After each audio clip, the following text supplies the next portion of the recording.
Okay, well here we are with the, remember the white jackaroo? We diagnosed sleeve seals and it turned out the copper gasket on the bottom of the injectors was quite badly gone as well. Cylinder pressure blowing through into the injector body. It's all fixed, okay? So, got it back together.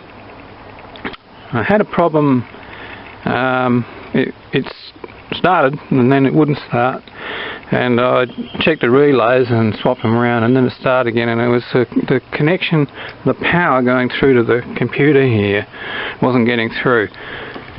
So then it would work and then it wouldn't, intermittent fault, you know, so at the start I thought, oh no, the computer's playing. So I unplugged these connectors. You see they've actually been off a few times. Got to get some new boots for it, on this one. Just unplugging them and putting back in again cured the problem. They've connectors, this has been to a fuel injection specialist and I've had it repaired, you know, had faulty power transistors in it. These connectors have just been sitting around for a while, and I should have, you know, cleaned them with a bit of contact cleaner or something or other. So if you've taken the computer out, it's a lesson, I guess, from my experience. Put those connectors back, you know, push them in and out a couple of times to make sure you've got good contact, because this one's powering.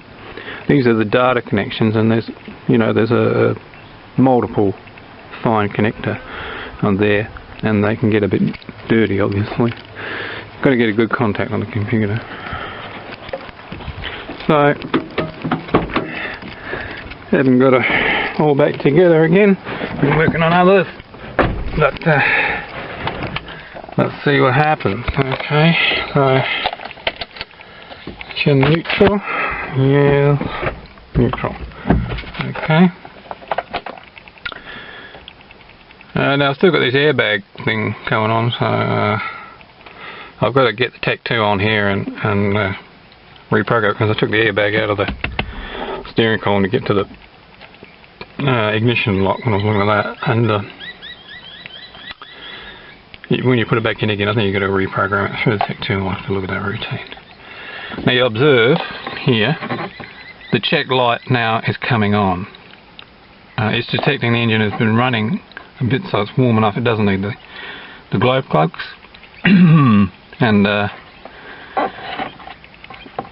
so because that check light is on, I know that the computer is now getting power. Before, that light was not coming on. So I traced the circuit through and then found the fault.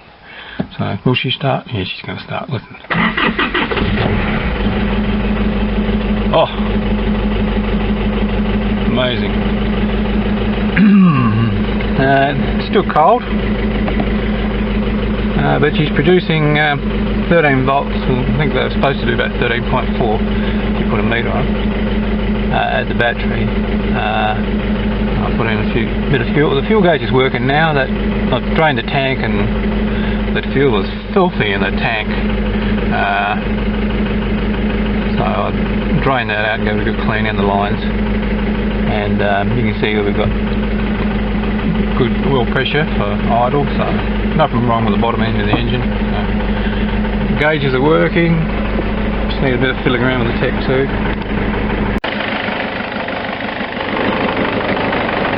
And there it is, success. It's all back together and working and looking a bit cleaner. I haven't taken it for a good run yet, so it's still a little rocky at idle, but it's running on all fours, got plenty of power, revs out well, and no smoke. It's fixed, but it needs a run. You've got to give these a run after you've pulled the injectors out,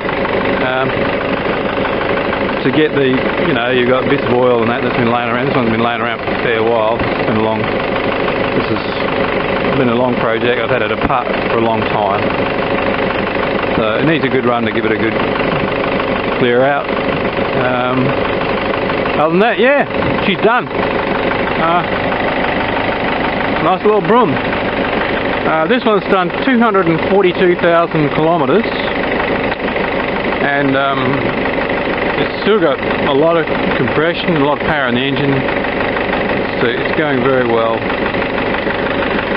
One thing I did notice yesterday when I first started it was there is underneath the air conditioner there is a water pipe down here under there that runs from the block to the combustion chamber, to the cylinder head, and it's leaking, which may have been why this all started. So I'll turn the engine off now. Isn't that a beautiful day? Look at that, eh? What do you reckon? Oh, it's a tough life living in the country, I'll tell you. So we'll turn him off.